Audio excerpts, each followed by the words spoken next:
Welcome to Breakthrough Success. I'm your host, Marc Guberti, founder of the Content Marketing Plaza, bringing you 3 new episodes each week where I and top-level guests teach you how to take your business to the next level and achieve your breakthrough. And before we jump into today's episode, let me ask you a quick question. How much would your life change if you could make 6 figures from your content? Imagine being able to quit your 9-to-5 job, do what you love for a living, and spend more time with your family. That's what we help our students do at the Content Marketing Plaza, an 8-week program that will help you build your way to 6 figures via your content. You can learn more about the Plaza by heading over to contentmarketingplaza.com, which will be in the show notes. All right, let's jump right back into the episode. When we pursue the work that we're passionate about, it can get very exciting to see our message spread across the web, to be able to impact more people and really do what we love. But no matter what kind of work we find ourselves doing, there can still be some parts of it that feel a little frustrating. So in this episode, we're going to talk about how can we make our work less frustrating and how can we really grow our businesses also. That's what we're going to cover in this episode. So today's guest is a highly sought after speaker, business alignment coach, and the author of Transform Your Company. He recently launched a magazine and podcast called Confident ROI that shares business leaders' stories about what tools and concepts are working in the real world so listeners can confidently select the tool that will advance their company. Today's guest for episode 299 of the Breakthrough Success Podcast is none other than Alex Vorobieff. Alex, it is such a pleasure to have you on the show. It's great to be on Breakthrough Success with you, Mark. Thanks for having me. Alex, it is such a pleasure to have you on the show, and I feel like no matter what kind of work we're pursuing, there's just some parts of it that are frustrating, and at the same time, if we pursue too many of those kinds of things, like maybe the necessary things like scheduling content, scheduling social media posts, may fit into that category for some people, but if we do less of the frustrating stuff, we could really work towards the successful things that we could really be doing to move the ball forward. So before we really dive deep into this episode, I'm wondering if you could give us some background and share with us why you decided to start the Confident ROI magazine and podcast. Sure, Mark. I got my start, it's coming up on 25 years ago, on the finance side and accounting and cleaning up companies and banks that were in financial problems. I was working for an accounting firm and a consulting firm, and over the next 2 decades worked in cleaning up a lot of messes. And it was, it was fun figuring out things from a financial standpoint, and spreadsheets had a way of not talking back to you, and to me, painting a picture of about where a company's doing well and where it might be losing money or having difficulties. But what I noticed over time was I was really just treating a symptom. Financial problems, not getting the results you want in a company, were really just understanding the numbers really didn't solve the problem. It was kind of like being a doctor and go, here's your problem, but it was a symptom. And so I started digging deeper in terms of, okay, what is the underlying issue? And I noticed across industries and different sizes of companies that there was a common denominator, and that a lot of times within companies, people just weren't on the same page in terms of answers to key questions. What is this company good at? What is its purpose? What's important for it to succeed? A lot of times those questions were never asked, or if they were, those answers were varied, and people were kind of rowing in different directions. So I ended up looking at these tools. There were tools out there to help get companies on the same page, and that's what led me to write my book, Transform Your Company. I was always helping companies, hey, how do we get people on the same page? There's so many business ideas and concepts to improve businesses but they were never talked about the order of how to use them and where to start. And a lot of times it seemed companies were always starting kind of exterior of their business where the rubber meets the road with customers, and that could always be pretty frustrating. So the book gives you a framework on where to start improving your business and why a lot of companies start at the wrong end. What Confident ROI is, a podcast and a magazine, came along is I wanted to keep going and look at specific business improvement concepts and see, okay, what's working in the real world, either from company leaders to people who help companies implement it.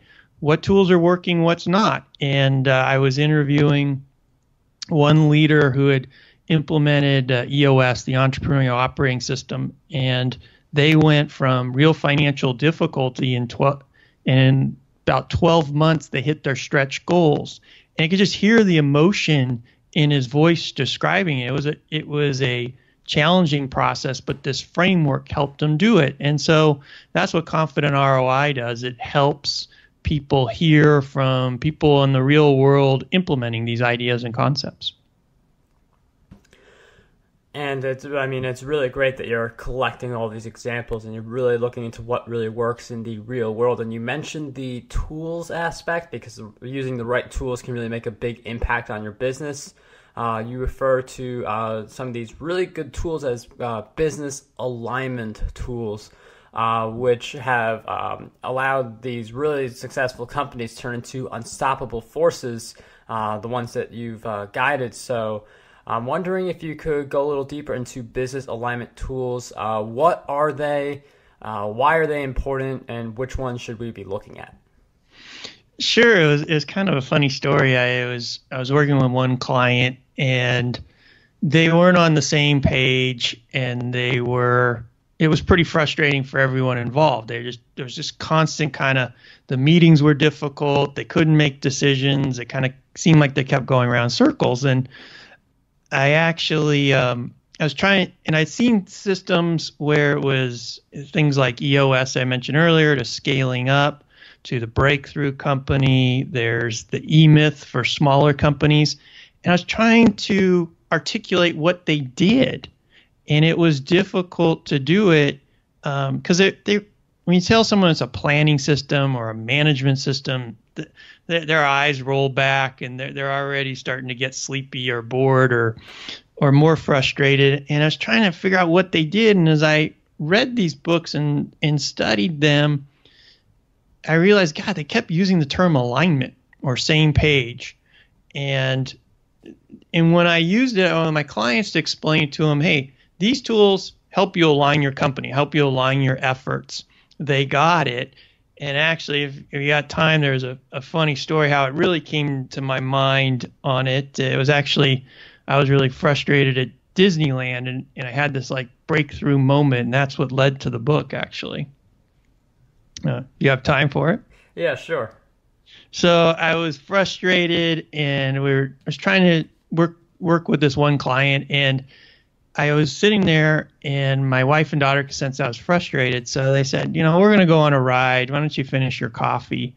And I was watching the canoe ride, and the young guy from Disney was at the front of it. He's paddling really hard, and they had all the Disney guests on the boat, and some of them were paddling, some of them weren't doing anything, and some were the kids were kind of rowing against him. And he had one guy from Disney in the back, but I'm like, how long is this going to last? Because this reminds me of a lot of small businesses where it's all on the owner's back, and if the people as he adds them to the team aren't contributing, it just makes it harder.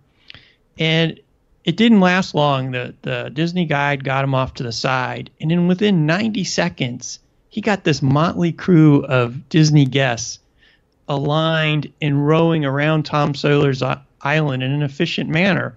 And it was explaining to them essential things like, hey, he held up the paddle and he said, hey, this is your fun stick. It's really important. Here's how you hold it. He showed them where to put one hand on top, one on the bottom. And he said, it's important for you to know this because there's 3 rules here. And if we don't do them, we're not going to get backing around the island. He said, the rule number 1 is if we don't row, we don't go. And he chanted it, and he got him understanding it. He He said, number 2, don't splash. The water used to be blue, but it's not anymore. So other people don't like it. So don't do it.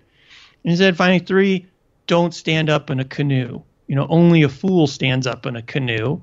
But he said, luckily, I'm a trained fool. And so in just a few minutes, he gave them this kind of what they need to do, what not to do. He said, hey, we want to row together, and we're going to sing some songs to do that. And inevitably, we'll get out of alignment, but we'll stop, regather ourselves, and go. And bam, they were off. And I realized there's so many times in small businesses, people in bigger businesses, that the leaders take for granted. People know where they're going, what they can do to contribute, what they shouldn't do, and kind of wait for them to cross those invisible lines, and then they yell at them. And so just spending that amount of time a lot of times isn't done, but it can be very beneficial and help align people's efforts. That's a very interesting story, and it shows how one person can really impact many with the right guidance, really being able to accomplish some bigger goals that you can't really do on your own. And part of being able to accomplish that goal is identifying some of the problems. So problems like not everyone was paddling, for instance. So for our businesses, how can we determine what problems exist that are holding us back? Well, one is not making the assumption that people get it, right? That they can kind of see what you're doing and know immediately what to do. On the smallest form, when I started Confident ROI, I was in the podcast, I had somebody helping me with the audio, and I had my assistant who's in India helping me with posting it, and I had someone in England helping me with the show notes page, and it was a mess. And I could have gotten frustrated. That was kind of my initial thing, oh, this is frustrating dealing with people. But I said, I can't do this all myself. I don't have the time to edit the audio, to review the transcripts, to write it up, to post it. So I had to take the time and kind of walk through the process with them and use the right tool so they knew what their role was, and they could see what was next for them, and the person down the line in the production process could. And we put in Google Sheets, and I was patient enough. I realized, if I can't get this to work, how can you get a bigger organization to work together? So it starts on those small steps and not getting frustrated when the process doesn't work, but looking at it from their perspective and helping them understand what they can do to make the process more efficient. And I really like that idea of really thinking about the other person, because when you do work with someone, you delegate that first task, it seems like it's entirely the other person's fault if they mess up, while in most cases it's just that the other person didn't get the right instructions. So you could hire the best person, but if you don't give them the proper guidance on what to do, the job's not going to get done properly, no matter how good the person is who you hire. And I think that's one of the things that can make our work frustrating, when we hand it off to other people and they don't necessarily do a good job. Many cases, I'd say that's because of the person not giving instruction, but in other cases, it's the person. It's obviously a case-by-case basis, but what are some of your suggestions on making work less frustrating? Not just the communicating with assistants part of the work, but also just some of the other work that we do in general, and we may just hit this particular task and we think, oh, this is frustrating. I would say step back. I saw recently in a book there was a French saying to make a great advance forward, step back, because and answer some important questions. What is important? If you're taking the product or the process, what's really important in terms of that? Is it the look of something? Is it the timeliness of something? What's the order of priority? Because it's not always assumed. People don't always know. And so if you step back and define those things of what's important, but not always present, that's going to help guide people's decisions, because that's really what alignment is guiding all those little decisions that people make every day in terms of how they spend their time, how they're going to do a project, small or big.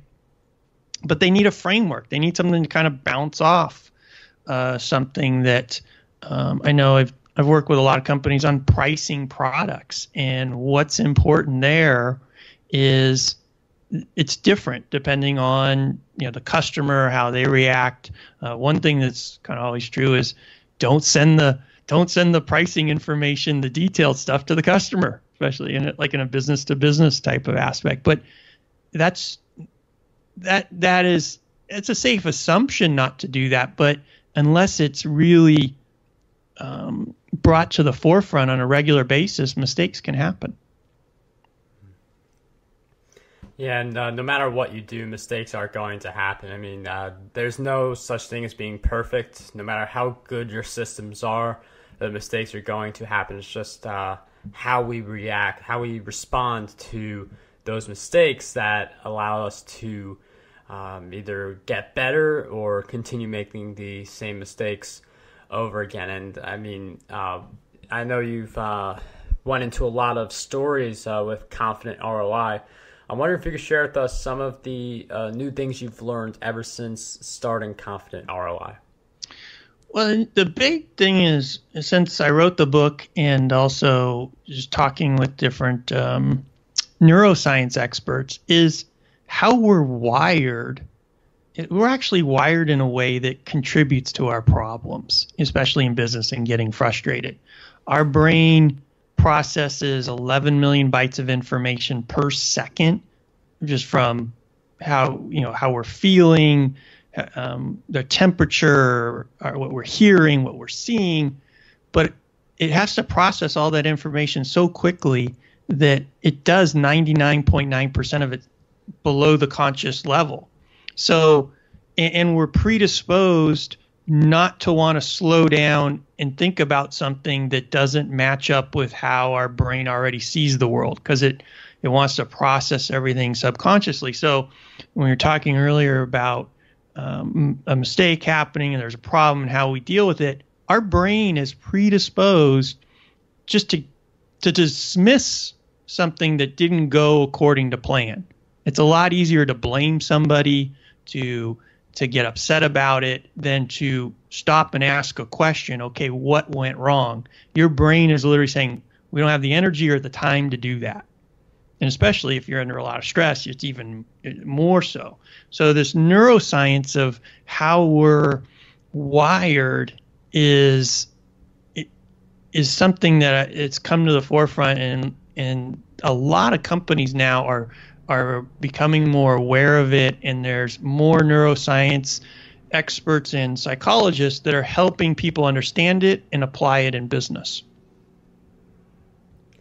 And those are definitely some really great insights. I mean, the mindset and the brain, I mean, that you can learn a lot by really going deep into those areas, not just like strengthening your mindset, but knowing what's there, knowing some of the pitfalls, like how we are wired, as Alex pointed out, to like it's what's wired against us a little bit, but we have to rewire. And if we know how it is set up against us, we can better respond to that. And I mean, I think the mindset, that's just one of the big things we go back to again and again on Breakthrough Success, that can really hold a lot of people back, make people feel stuck regarding their goals. But I'm wondering if you believe there's anything else that really holds a lot of people back from reaching their full potential. Well, it's definitely ourselves. And in my latest issue of Confident ROI, we talked about what Google found. And Google is a data-driven company, and it wasn't gushy or mushy in terms of people knowledge and how to work together. Google has a lot of teams work together because there's cross disciplines, and so they want to find out why are some teams more successful. And what they found out was, after doing scientific research and bringing in research, it was really in how groups interacted and created what is called in the term psychological safety, because we tend to want to fight for our ideas, want to advance the ball, but that a lot of times that creates an environment where people on your team and yourself don't feel safe, and that you can't actually access the best parts of your brain to do your best work. And so how to work together in a team and create the right environment, where in today's world, with how fast we go and the different email tools and things, there's less interaction face to face. We actually got to learn how to work together more efficiently, because we're still wired as though we're a small group living on the savannah 10,000 years ago hunting game, and that we're predisposed to work together, because if we don't, we're going to die, because we're not going to get enough food. So now we have to actually work at it in order to get it right. And it's interesting you mentioned how we are pre-programmed in the sense where we are that hunter-gatherer. I mean, it feels so very distant. Like, none of us remember that time when it was us, but there are certain things that can happen, like very far out, that still have an impact on our minds to this day. And another thing, we have that software. We're running that software, but we're living in an environment that's not that. So it's kind of like, well, we got old software, and so there's always this conflict that keeps popping up. And we have to load a patch and keep working at that patch in order to be the most effective people.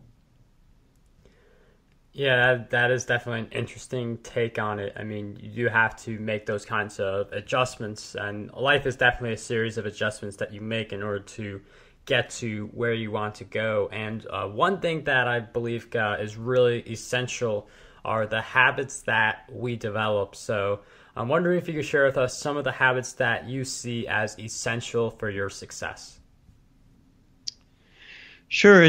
I think we've entered, kind of in a big picture, I think we've entered this phase of the human experience where it's all about how to live the best life. I mean, we have enough food, we have shelter and that. And so we're all looking for how to live the best life. And I think that's intersecting with business and teams, like how do we get the most out of that? And that habit, I have to say, it could be considered clichéic, but the listening habit of really tuning in on the listening side. I went through an improv course, and one of the biggest takeaways, and I was surprised by it, was they taught you how to listen. Really listen to what the other person's saying, and that helps you understand where they're coming from, but also advance the conversation. And when you really understand, when the other person senses you're really hearing what they're saying, the trust grows. You're able to connect more. And so really listening, not just when you're talking to somebody, but in general, about what's going on, what's really going on, comparing that to their facial expressions, because when those don't match, that there's something up there. And it's an important clue. So that habit of today of really trying to bore in on what is really the person trying to communicate. Is there a conflict? And how best to really hear it is a habit that takes some practice but has a lot of benefits.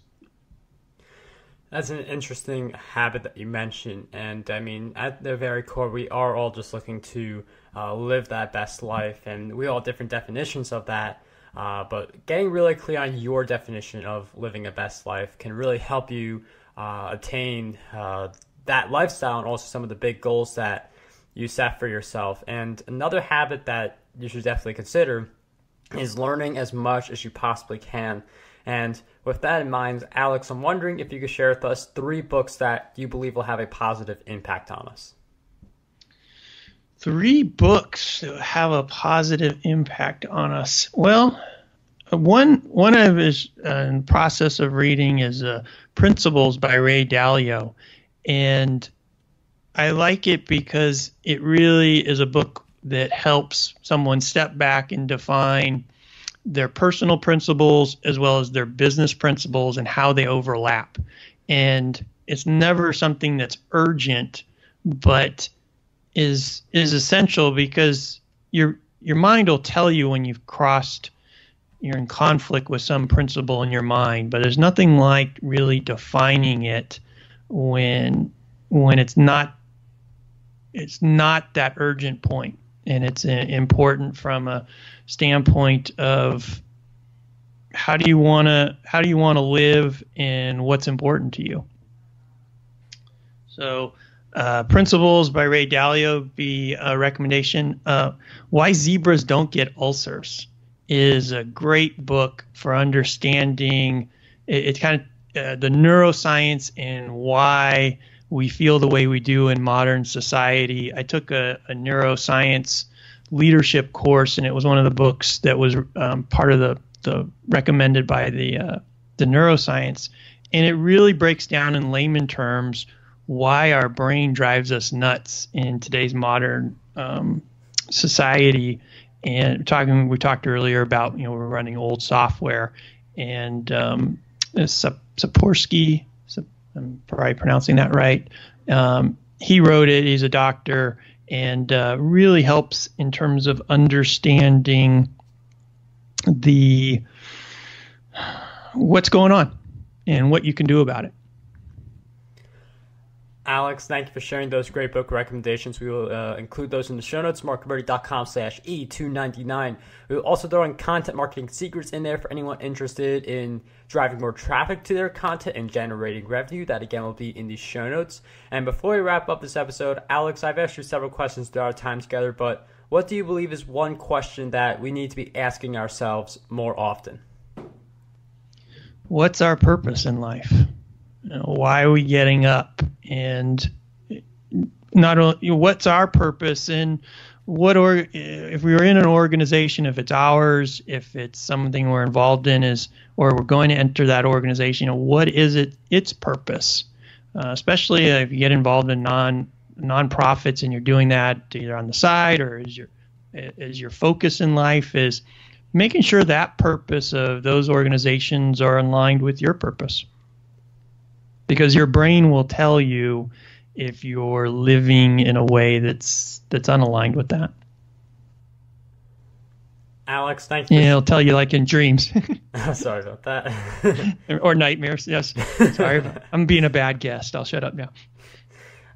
No, you're doing great. I mean, you shared a lot of great insights, shared a really great question. So thank you so much for just sharing all of your great insights with us today. If you guys want to keep in touch with Alex, Confident ROI, that's a great place to go. You can also get a copy of his book, Transform Your Company, and he's got a lot of posts going up on LinkedIn, Twitter, and Facebook as well. So all of those links will be in the show notes. But Alex, I can't thank you enough for coming on the show and sharing all of your great insights with us. Oh, it's been great, Mark, and thanks for having me on Breakthrough Success. Want to dominate the podcasting industry? Now you can with your free copy of my book, Podcast Domination. You'll learn how to launch, grow, and monetize your very own show. And whether you are a beginner or an expert, this book has a lot of golden nuggets for you. We'll cover the cost of producing this book. All we ask is that you cover the shipping. To get your copy, head over to markguberti.com/PD.